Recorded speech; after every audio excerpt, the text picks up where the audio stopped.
Da stehen also die beiden Menschen und wissen, dass sie ja nicht von diesem einen Apfelbaum probieren dürfen. Aber stellen wir uns vor, der Geist ist während eines Tiefschlafs oder REM-Schlafs gerade im Zwiegespräch mit einem anderen Geist und plötzlich erschießt uns ein Einbrecher im Bett. Kann dann unser Geist nicht mehr zurück in den leblosen Körper? Es ist, um beim Medium zu bleiben, natürlich so, dass das Medium ein gewisses Risiko eingeht. Das muss man an dieser Stelle schon auch sagen. Nicht jedes Medium ist spiritistisch oder mehr oder weniger stark gefestigt, um den Umgang, den es eben dann pflegt, gut wegzustecken. Geistertaschenlampe, der Podcast. True Stories beleuchtet mit dem Licht der Geister. Heute die Folge Klopfgeräusche. Thema Spiritismus Special 2. Willkommen allerseits im Podcast Geistertaschenlampe. Ich freue mich heute zusammen mit dem Produzenten dieser Folge, oder sagen wir mal des ganzen Podcasts, nämlich dem Toni, mal wieder heute die Folge bestreiten zu dürfen. Heute mit dem zweiten Special. Tiefer in die Welt des Spiritismus selbst zu tauchen. Ja, hallo Nino und alle Zuhörer da draußen. Ich hoffe, dass wir all denen, die mehr wissen wollen, mehr Einblick gewähren können heute. Und ja, wie gesagt, heute ist die zweite Special-Folge und somit gebe ich mal wieder ab zu Nino. Jawohl, und im Special immer, da geht es immer rein um das Thema Spiritismus. Heute mit dem Titel Klopfgeräusche. Der Inhalt: Glaube im Lichte des Spiritismus. Das ist so ein bisschen der erste Teil dieser Folge. Und im zweiten Part werden wir dann über Medien und ihre Kommunikationsarten sprechen. Mit Medien, da meinen wir die Menschen, die die Gabe zur Kontaktaufnahme mit Geistern haben. Wie ihr wisst, launchen wir in unregelmäßigen Abständen unsere Specials. Das ist willkürlich, irgendwie hauen wir die mal raus. Und das Ziel ist dabei immer, die Vertiefung in den Spiritismus zu machen, auf der Basis der Geisterthese. Ja, heute wollen wir im ersten Teil dieser Folge ein paar Beispiele des Glaubens aus dem Licht der Geister beleuchten. Und im zweiten Teil gehen wir mal auf die Menschen ein, die seit Jahrhunderten, die Strohmänner, oder soll ich jetzt auch Strohfrauen sagen? Spaß, nein. Also die Vermittler quasi, oder besser gesagt die Menschen, über die die Geister ihre Mitteilungen wiedergeben. Also die Sprache ist von Medien, im Plural gesagt. Ein Medium ist eine Person, die von sich behauptet, Mitteilungen aus einer anderen Welt zu erhalten. In der Regel aus der Welt der Geister. Manchmal sagen sie auch Engel dazu. Ja, wir behandeln heute die Personen, die im Spiritismus als Kanal dienen, um die Mitteilungen der Geister zu erhalten. In der sogenannten New Age-Bewegung wird das auch Channeling genannt. Und seit den 80er Jahren auch in Deutschland mehr oder weniger so übernommen. Genau. Nun starten wir also mit einem Sprung ins kalte Wasser. Das ist immer am besten. Viele kennen vielleicht aus dem Religionsunterricht oder von der gläubigen katholischen Oma die Sache mit der Erbsünde. Du sprichst von der Geschichte im Garten Eden wahrscheinlich, gell? Genau. Als Eva ihren Adam dazu brachte, vom verbotenen Baum zu kosten und uns alle, die gesamte Menschheit damit für immer als Sünder markierte. Richtig, die Erbsünde, im Lateinischen Peccatum originale genannt. Aber was soll diese Erbsünde genau darstellen? Also wenn ich mal darf, Nino, Na klar. so wie ich das kenne, erzähle ich es jetzt mal. Ja, Gott hatte Adam erschaffen, was Adam heißt übrigens übersetzt auf Hebräisch der Mensch. Und er hat auf jeden Fall Adam schon erschaffen und auch seine Frau, die er aus der Rippe von Adam erschuf. Adam und Eva lebten im Garten Eden. Wird häufig auch als das Paradies angesehen. Dieses Eden war herrlich. Ich stelle es mir so vor, Flüsse aus Milch oder Honig, Tonnen Bäume, Pflanzen, Flora und Fauna ohne Ende, wunderschön, Essen überall, die Tiere leben glücklich, alles wunderschön. Das ist für mich das Paradies. Gell? Ja, toll. So, da war aber ein Apfelbaum. Von dem durften die nicht essen, also Adam und Eva, gab es ja nur die zwei. Gott hatte den beiden Menschen ganz klar gesagt, dass sie alles dürfen in Eden, nur nicht eins. Und zwar von diesem Baum kosten. Von diesem einen Baum. Aha. So. Schließlich gab es ja auch ganz tausende von anderen Apfelbäumen, aber da gab es einen bestimmten Baum und davon sollten sie bitte nicht kosten und die Finger davon lassen. Ich liebe einfach, wenn du das so einfach erzählst, das ist etwas, wo ich schon immer, also nicht nur an dir, sondern ich liebe das überhaupt an allen Menschen, wenn man Dinge einfach rüberbringt. Also wenn du es nicht einfach erklären kannst, hast du es nicht gut verstanden, sagte einmal der große Albert Einstein. Oder kennst du das sogenannte Chauffeurswissen? Das handelt von oberflächlichem Wissen, das sehr oft reicht, um Dinge zu erklären. Also untermauert aber auch das tiefe Wissen. Das ist also ich rede von einer Max-Planck-Geschichte. Kennst du die zufälligerweise? Jetzt mal eins nach dem anderen. Erstmal zu Albert Einstein. Ja? Da gibt es nämlich diese Feynman-Methode, das bringe ich mit dem da in Verbindung. Und diese Feynman-Methode, die wurde entwickelt, um effektiver und leichter zu lernen. Das ist so eine bestimmte Technik, die in 5 verschiedenen Schritten erfolgt. Oder so irgendwie, ich glaube 5 Schritte sind das. Aha. Also simples Auswendiglernen klappt, selbst ohne Vorwissen oder Lerninteresse. Man versteht aber nicht, was man gelernt hat.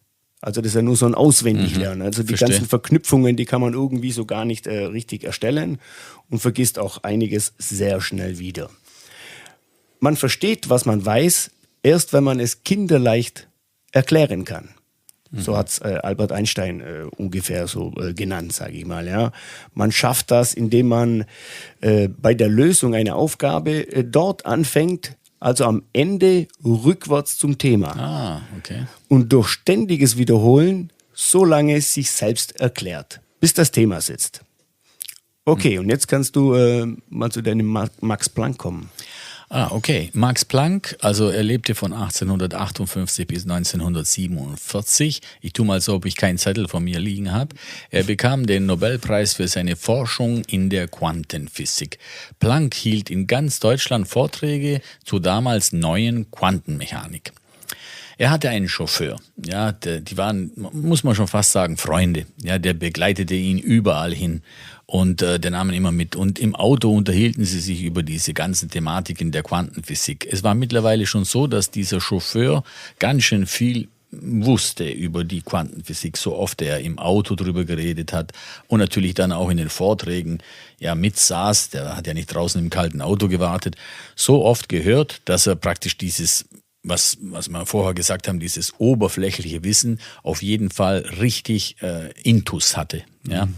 Einmal machten sich die beiden deshalb einen Spaß. In München hielt der Chauffeur den Vortrag und Planck hörte im Publikum zu. Echt, oder was? Ja, und dann plötzlich ein Physikprofessor stand auf und hatte eine Frage, also eine tiefgehende Frage, wo der Chauffeur eigentlich ins Schwanken kommen müsste. Aber der Chauffeur bewies Schlagfertigkeit. Er sagte, nie hätte ich gedacht, dass in einer so fortschrittlichen Stadt wie München eine so einfache Frage gestellt würde. Ich werde meinen Chauffeur bitten, da hinten die Frage zu beantworten. Auf jeden Fall kann die Welt froh sein, dass Max Planck damals nicht auf den Physikprofessor Philipp von Jolly hörte. Ah, wieso? Was hat der gute Max denn diesen Professor da gefragt? Ja, so wie ich nachgeforscht habe, also wo der Max Planck noch jung war, mit zarten 16 Jahren, so um die 1874, hat er nach einem Physikstudium Ausschau gehalten, ja, und traf auf Philipp von Jolly. Und er riet ihm davon ab, mit der Begründung, in der Physik sei bereits alles erforscht. Es gäbe nur noch einige Lücken auszufüllen. Nicht wahr? Und nur so am Rande, 44 Jahre später, erhielt Max Planck den Nobelpreis für Physik. Mein Gott, Gott sei Dank hat er nicht auf ihn gehört. Okay, nun zurück zum Garten Eden aber. Da stehen also die beiden Menschen und wissen, dass sie ja nicht von diesem einen Apfelbaum probieren dürfen. Toni, du bist doch Vater, nicht? Ja, und ich weiß auch schon, worauf du hinaus willst. Aber sehr gut, ja, das ist die Stelle, die ich liebe an der Logik des Spiritismus. Zu manch grundlegende unterschiedlichen kirchlichen Dogmen. Also, stellen wir uns vor, du sagst deinem Sohn, ja, okay, lieber Sohn, ich muss jetzt kurz mal weg. Du siehst ja, das sind 1000 Kisten und Zeug und da. Aber ich lege dir jetzt eine Schatulle hier mitten auf den Tisch. Sie ist bunt und voller Kostbarkeiten außenrum. Und drinnen sind auch Kostbarkeiten. Bitte, du kannst machen, was du willst. Spiel mit deinem Freund oder Freundin hier, alles Mögliche. Aber diese eine Schatulle darfst du auf gar keinen Fall aufmachen. Okay? Wenn du sie aufmachst, kriegst du von mir richtig Ärger. So, deshalb habe ich dich gefragt, ob du Vater bist. Ja, du weißt schon, was ich meine. Ich hab's schon geahnt. Also jeder Vater weiß, was wird der Sohn machen, wenn der Vater weggeht als erstes? Natürlich absolut die Kiste aufmachen. Genau, ja. und zwar Und die genau Schatulle diese. halt. Ja. Also das heißt, wenn praktisch der Spiritismus geht mit solchen logischen Antworten vor, ja, das sind original, ja, sagen wir mal, aus den Diskussionen, aus dem klassischen Spiritismus, wird man sich dann praktisch durch solche Beispiele bewusst, dass sagt, guck mal, wie viel mehr kann der allmächtige Vater, der uns alle erschaffen hat, der vollkommen ist, weil wenn er Gott ist, muss er ja absolut vollkommen und voller Güte sein. Wie viel mehr wird er wohl wissen, dass wir genau von diesem Baum essen werden? Also das ist ja total grausam. Der weiß es, dass wir es tun und bestraft uns dann. Und dann noch dazu nicht nur mit einer Backpfeife wie einem Vater seinen Sohn, sondern die Strafe ist horrend. Horrend höher, als der zum Beispiel ein Vater machen könnte, der es ja einfach nicht mehr alle hat, weil er ja wissen müsste, dass er das aufmacht. Er bestraft die zwei für alle Ewigkeiten. Ja. Weg vom Paradies und alle die Kinder von euren Kindern, die Kinder werden alle diese Erbsünde mitnehmen, nur weil sie nicht auf das gehört haben, wo er ja wissen müsste, dass es sowieso nicht einhaltbar ist. Absolut. Wie kann man bloß glauben, dass Gott so schrecklich grausam und unfassbar nachtragend wäre? Wir können auch das Nikodemus-Gespräch hernehmen, als ein anderes Beispiel. Diesmal zum Beispiel nicht vom Alten Testament, sondern vom Neuen Testament. Ah, du meinst den Pharisäer? Der Pharisäer, ja genau. Dieser Pharisäer kam eines Tages zu Jesus und fragte ihn, Rabbi, du bist von Gott gesandt, denn niemand kann solche Zeichen tun wie du. Daraufhin sagte Jesus, wahrlich, ich sage dir, man versteht erst das Reich Gottes, wenn man wiedergeboren wird. Dann Nikodemus, ich stelle mir vor, der kratzt sich am Kopf und sagt dann, aber wie kann jemand, der alt ist, wieder in Mutters Schoß geboren werden? Also ich versuche das mal so textgetreu wiederzugeben.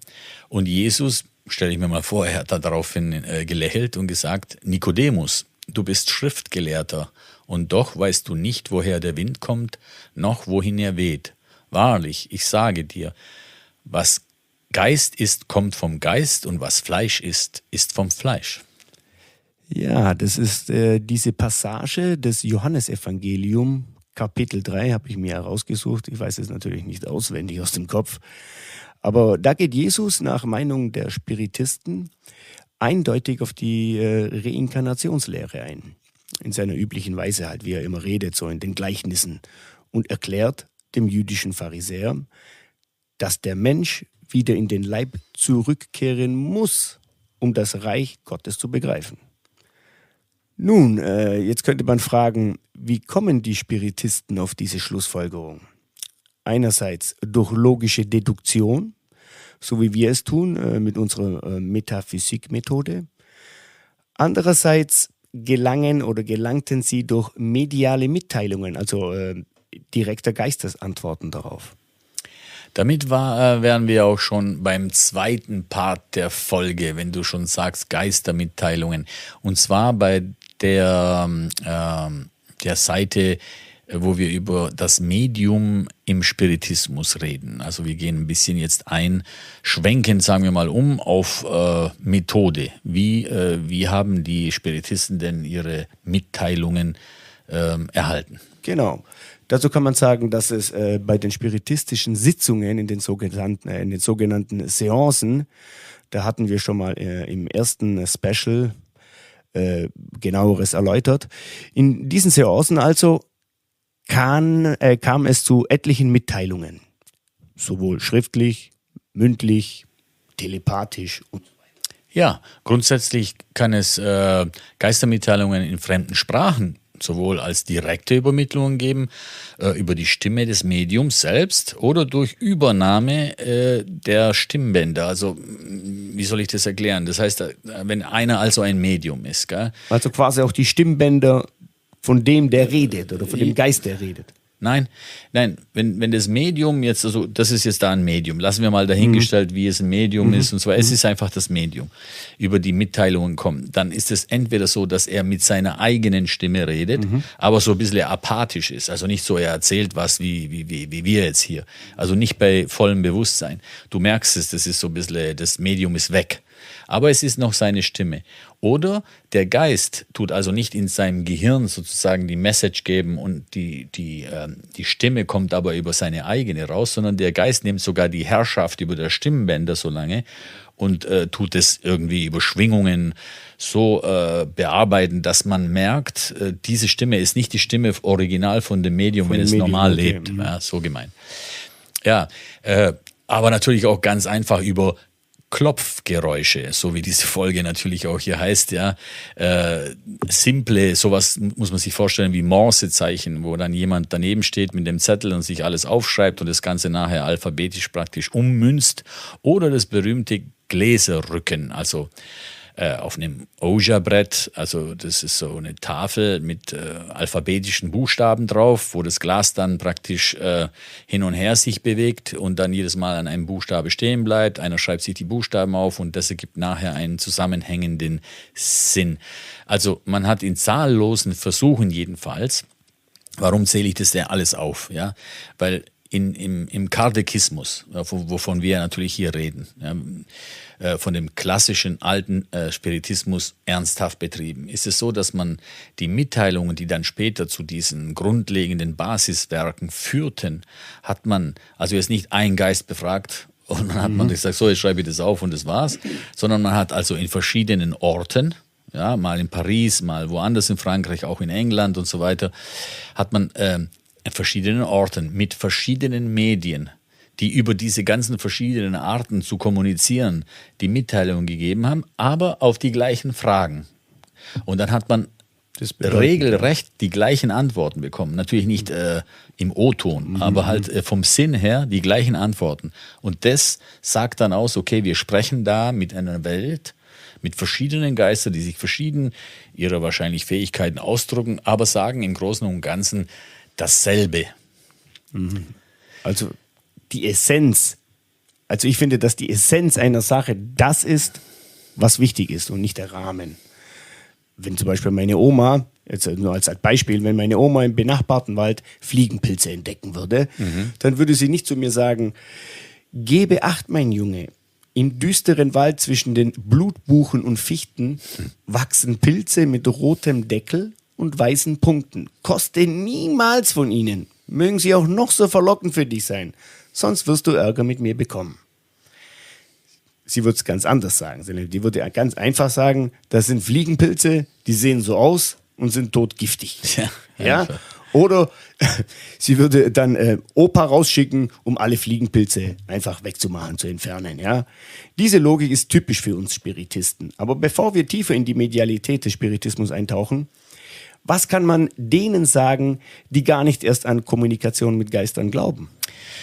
Ja, das ist einerseits einfach, einerseits auch gar nicht so einfach. Ich wollte bloß noch kurz sagen, zum Beispiel, also was wir vorher mit diesem Beispiel zum Adam und Eva, also mit der Erbsünde, da erklärt haben, mit diesen einfachen Sachen, wo man sich vorstellen, meinst du das, wenn dein Vater schon nicht so, wie kann dann erst unser aller Vater und so weiter. Das sind so typische Beispiele, wie man aus der Geisterwelt einem Menschen einfach erklärt, was los ist. Man muss sich ja vorstellen, diese Erbsündengeschichte ist ja schließlich vor 4000 Jahren passiert. Gell?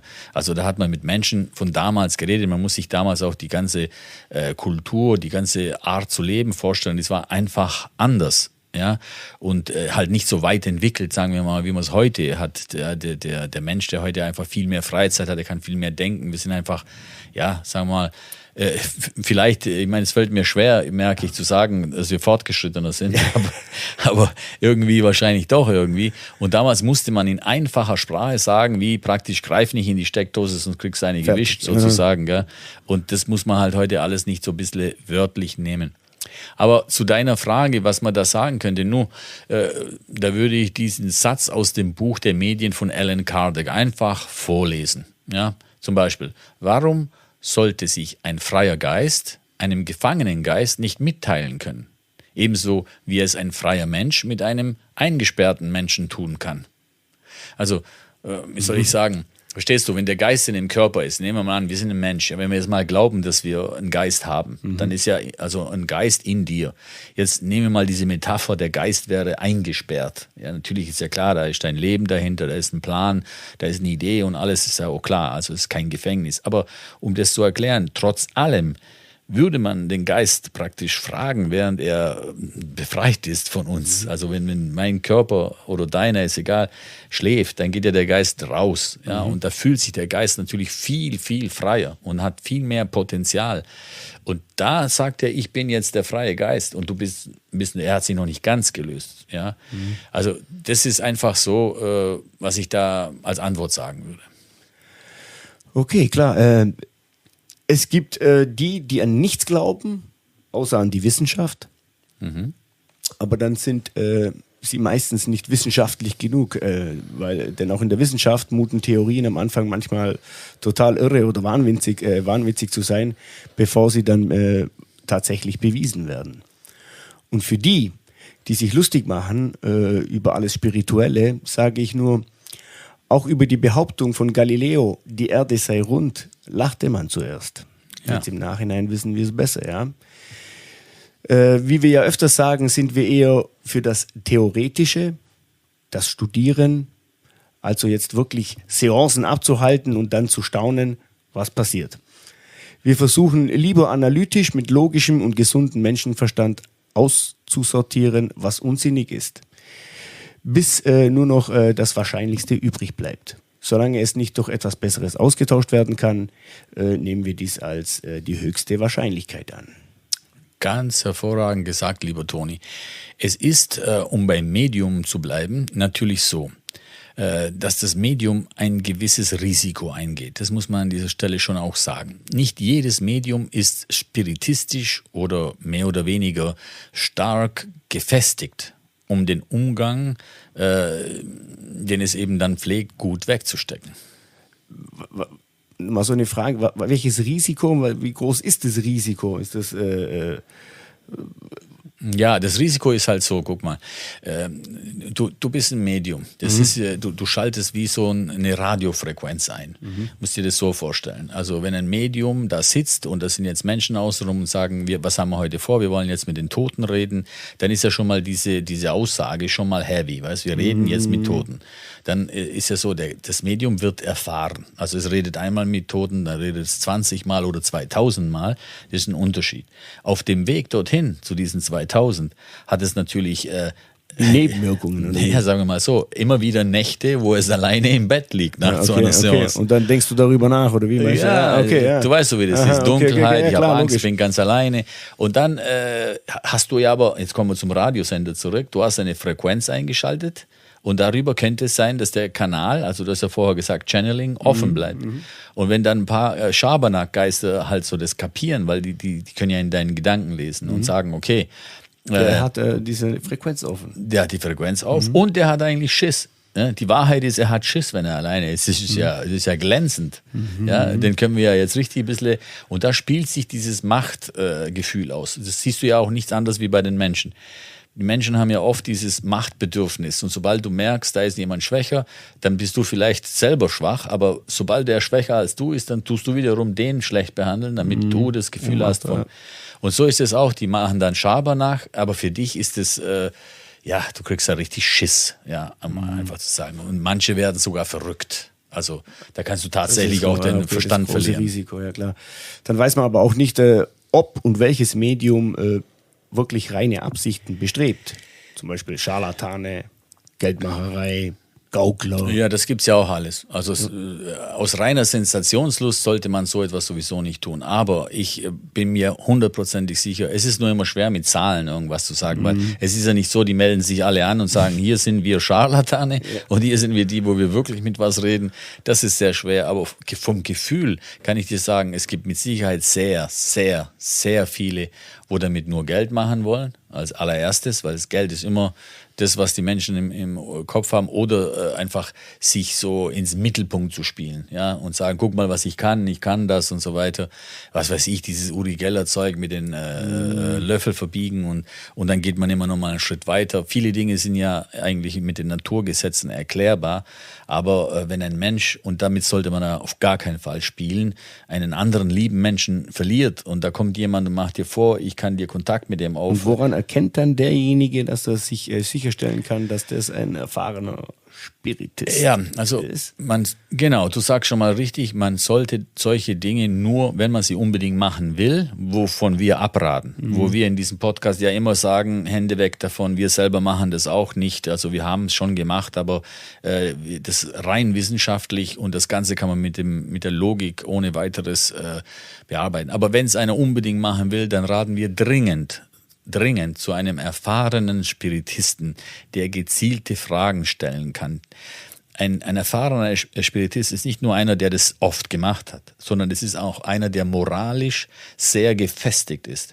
Das heißt also, verstehst du, normalerweise zeigt sich das in der Güte eines Menschen, aber nicht nur in der Güte, sondern auch in der moralischen Festigkeit. Also das ist kein Laber, sondern das ist jemand, wo, wenn irgendwo zum Beispiel auf der Straße ein Problem ist, schaut er nicht weg. Der geht hin und hilft, selbst wenn er drankommt. Aber davon gibt es leider sehr wenige. Ja, ich wollte dir nur versuchen, das zu erklären. Okay. Nochmals sei klargestellt, dass man sogenannte Seancen, also Geisterbefragungen, nicht auf die leichte Schulter nehmen sollte. Ja, es gab ja schon so Fälle, wo Menschen buchstäblich den Verstand verloren haben. Man öffnet schließlich einen Kanal zu einer Welt, die nicht unsere gewohnte Welt ist. Darum auch das Wort Channeling.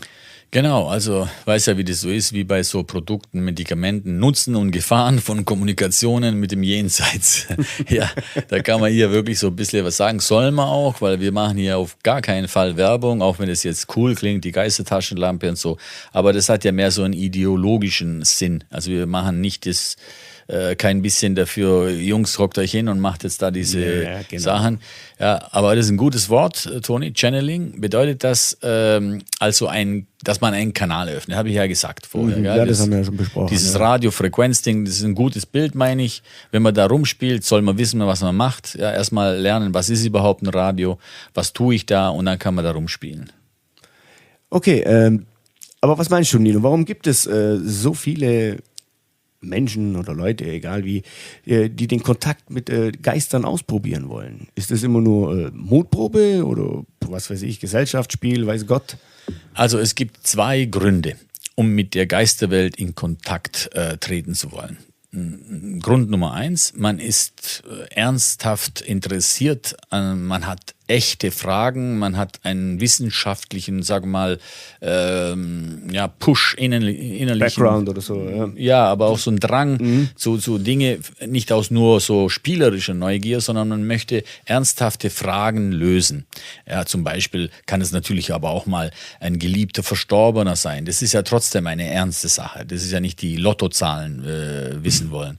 Ja, oder man hat Sorge oder Angst. Also einfach, ja, wie du sagst, wissenschaftliches Interesse. Und zweitens, man ist neugierig. Ja, da kommt dann Spiel, Nervenkitzel, Gesellschaftsdruck und solche Sachen. Das sind die zwei Gründe. Okay, also der erste Grund, der ist verständlich, ja, weil der Hintergrund irgendwie so ernst ist, ja. Und trotzdem sollte man dennoch nie irgendwelche Geister anrufen, vor allem ohne irgendwie Background oder das jemals gemacht zu haben und vor allem nicht ohne erfahrenen Leiter. Genau. Klar, das ist auch schwierig, einen erfahrenen Leiter irgendwie zu finden, wenn man nicht genau weiß, auf was man achten soll. Und der zweite Grund, also aus Neugier, da rate ich gleich mal sowieso komplett ab. Das sollte man nie machen. Da ziehst du dir lieber irgendeinen Horrorfilm rein oder irgendeinen Gruselfilm und das war's.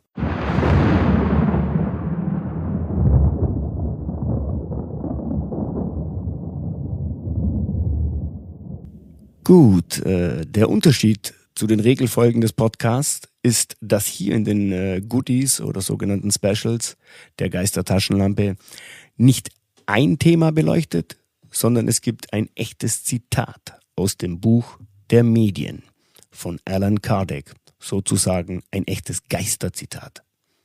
Ja, und das Zitat stammt hier aus dem Kapitel 25 aus dem Buch der Medien. Es geht darum, ob auch der Geist eines inkarnierten Menschen von einem toten Geist kontaktiert werden kann. Also bedeutet, ein lebender Mensch kann tatsächlich von einem Toten kontaktiert werden, allerdings während der lebende Mensch schläft. Dazu nun die Originalfrage Nummer 44 aus dem Jahr 1865. Die Frage lautet: Hat eine lebende angerufene Person beim Erwachen Kenntnis davon? Nein, ihr selbst werdet öfter angerufen, als ihr denkt. Der Geist allein weiß es und kann euch beim Erwachen hiervon zuweilen einen vagen Eindruck zurücklassen, wie von einem Traum. Irre. Also kann ein toter Geist mich kontaktieren, falls er mir etwas mitteilen möchte oder gar etwas fragen während meines jetzigen Lebens. Ganz genau. Und das scheint öfters zu passieren, als wir denken. Jedoch müssen wir dazu schlafen oder in einer anderen Weise betäubt sein. Im normalen Alltag ist das nicht möglich. Weil unser Geist mit dem Denken und Handeln auf der Erde beschäftigt ist. Man würde im Notfall kurz einnicken, damit der Geist davonhuschen kann. Aber stellen wir uns vor, der Geist ist während eines Tiefschlafs oder REM-Schlafs gerade im Zwiegespräch mit einem anderen Geist und plötzlich erschießt uns ein Einbrecher im Bett. Kann dann unser Geist nicht mehr zurück in den leblosen Körper? Kardec bekam dazu auch eine Antwort. Und zwar sei es unmöglich, dass ein Körper stirbt, ohne dass der Geist rechtzeitig davon Kenntnis bekäme. Es ist wie ein Ruck, ein Ziehen, das durch ein Band entsteht, das die Seele an den Körper bindet. Zeit ihrer Verbindung. Also solange man lebt, hat man diesen Perisprit, der einen verbindet. Man wäre augenblicklich zurück in seinem Körper und hätte sogar noch die Zeit, sich beim Gesprächspartner, also dem anderen Geist in dem Falle, zu entschuldigen für das plötzliche Weggehen, dass man jetzt schnell weg muss. Ganz wie bei einem Mobiltelefon, das klingelt und somit die baldige geistige Abwendung ankündigt. Also es klingelt ein Telefon, ich rede gerade mit ihr und dann weißt du ja automatisch, oh, der wird jetzt bestimmt gleich abwesend sein. Er guckt mich nicht mehr an, er schaut woanders hin und ist mit seinem Geist bei jemand anders. Das checkst du kurz, in diesem kurzen Moment ist dieser Ruck und dann bin ich wieder in meinem Körper und wach auf. Und dann sterbe ich von mir aus an diesen Schüssen, was du jetzt gerade in deinem Beispiel gesagt hast. Okay. Wer weiß, welche Träume von mir eigentlich nur Schäume sind. Ja. Und welche Träume mir eine Ahnung hinterlassen von Gesprächen, die ich führte, zu Themen, die mir im normalen Alltagsleben als wirres Zeug überhaupt vorgekommen wären. Aber es heißt ja, wenn ein Traum dir wirklich Wichtiges sagen möchte, dann wird er es dies unmissverständlich tun. Ja, das wird er mit Sicherheit. So habe ich das nicht nur von den Geistern, das habe ich sogar von den alten Hopi-Indianern gehört, diese Sache. Da hat mal einer gerade zu dem Thema gesagt, also mach dich nicht verrückt. Wenn ein Traum dir wirklich etwas Wichtiges sagen will, dann wird es eindeutig sein. Du musst da nicht ruminterpretieren und alles. Wenn es so was ist, dann schmeiß den Traum weg. Es wird immer eindeutig sein. So ist es. Aber das mit den Träumen ist ein weites Thema für sich. Wozu wir vielleicht in naher Zukunft mal ein weiteres Special aufnehmen werden. Wer weiß. Sagt uns da draußen einfach mal Bescheid, hinterlasst Kommentare, ob eine ganze Folge zu Träumen euch interessieren würde. Und nun verabschieden wir uns von euch, denn es ist Zeit. Ciao und Aloha. Ja, macht's gut, Leute. Bis zum nächsten Mal. Und hiermit endet die Podcast-Folge von heute. Wir bedanken uns bei euch fürs Zuhören und für jedes Like. Wer mehr erfahren will, geht auf www.geistertaschenlampe.com oder schreibt uns eine Frage in das Kommentarfeld. Lest gerne unser Buch Geisterthese. Das ist nämlich die Basis unserer Arbeit. Wir versuchen weitestgehend ohne Werbung auszukommen, wie man hört, und finanzieren uns durch Sponsoring. Das reicht nicht immer, also bitten wir dich, uns zu abonnieren. Das hilft dir, keine Folge zu verpassen und verschafft uns mehr Reichweite. Danke vom gesamten Team Geistblick. Next to come. In der nächsten Folge geht es um Zwischenmenschlichkeit. Ein chinesisch sprechender Türke, der in Shanghai auf einer Dating-Plattform arbeitete und irgendwann feststellte, dass man in seinem Mietshaus die Fenstergriffe abmontierte. Dann gelangt er über das Doppelspaltexperiment quantentechnisch zu einer Mind-Blow-Schlussfolgerung über Gott. Höre dir Der Vermieter an und lausche dem nächsten spannenden Interview. Bei uns im Podcast Geistertaschenlampe, der Frequenz der Geister.